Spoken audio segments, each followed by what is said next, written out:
एक महत्त्वाची बातमी, भ्रष्टाचाराचे आरोप असणाऱ्यांना सुद्धा मंत्रिपद मिळाल्याचं भोंडेकर म्हणाले।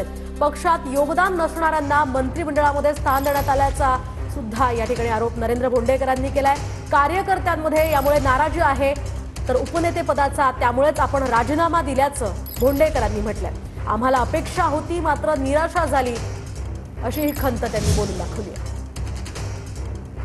आजच्या ह्या मंत्रिमंडळामध्ये जर आपण पाहिलं की अशा लोकांना संधी मिळाली आहे ज्यांच्या पक्षामध्ये काहीच कॉन्ट्रीब्युशन नाही आहे, अशाही लोकांना मंत्रिपद मिळालं ज्यांच्यावरती आक्षेप आहेत, अनेक आक्षेप आहेत, भ्रष्टाचाराचे आरोप आहेत।